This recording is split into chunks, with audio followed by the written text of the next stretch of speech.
Good morning, everybody. It's time for Morning Manna, burying your blessings. Burying your blessings. You already know that I want to share this. It is the trailer for the message on this coming Sunday.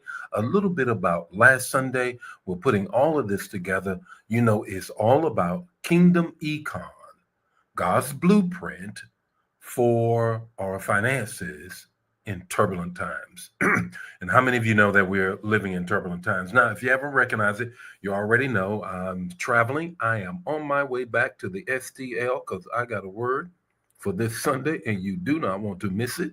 You don't want to miss it. If you're not in the area, then please watch because you need to check this out.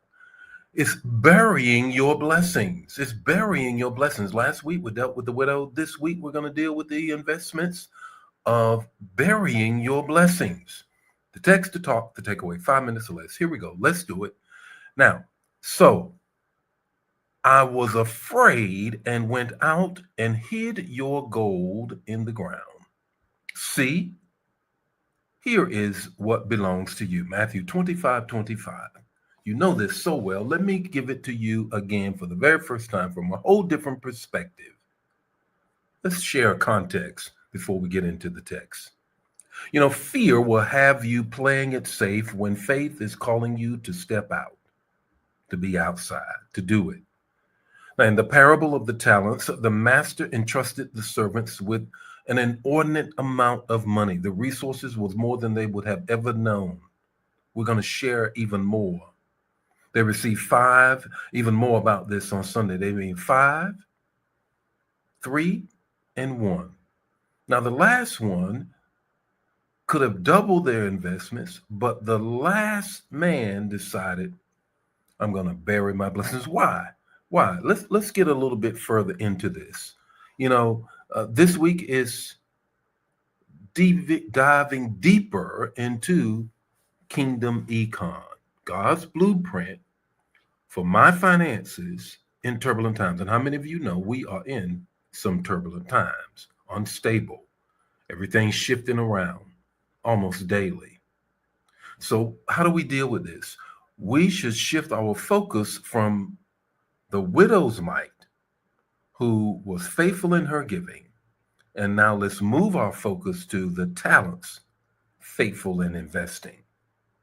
I'll say it again. Let's shift it from the widow who was faithful in her giving to the talents who are faithful in investing.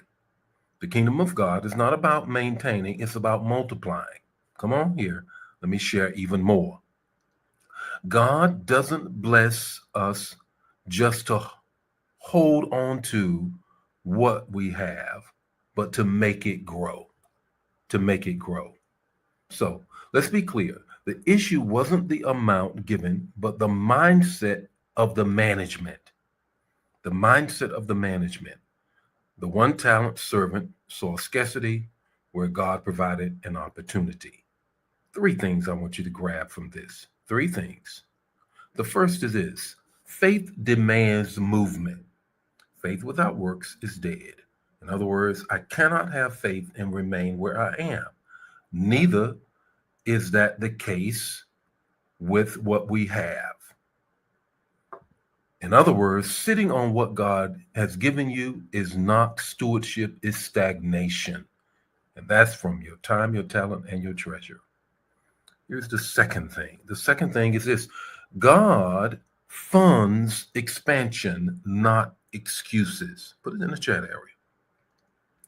God funds expansion, not excuses. God is forever moving. Recently, we just found out in the news with one of the telescopes that they send as far out as they possibly can to receive the signals much, much later. Though those signals are very old in terms of when they receive the signal through the lens of the telescope that is out in the galaxy and out in the universe, when they finally got them, they saw that there were 6 more galaxies that they did not even know existed. What does that mean? That God is still expanding. God is about expansion, not excuses.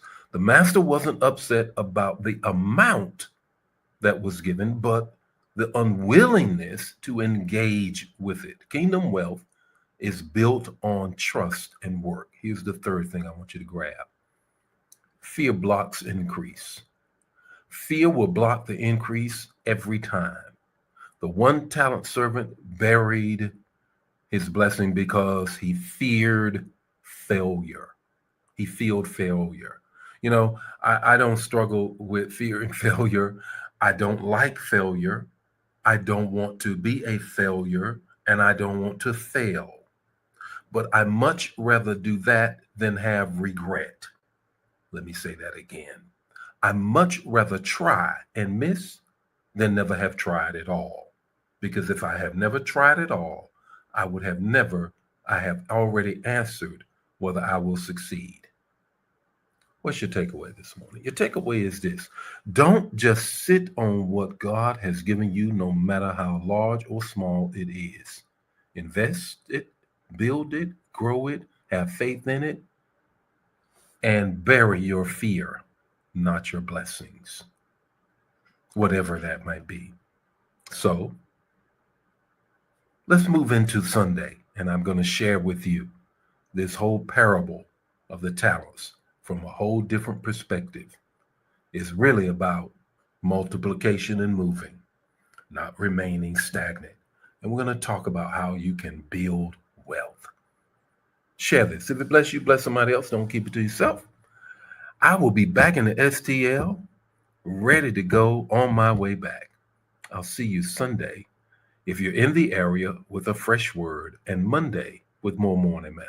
God bless you. Bye now.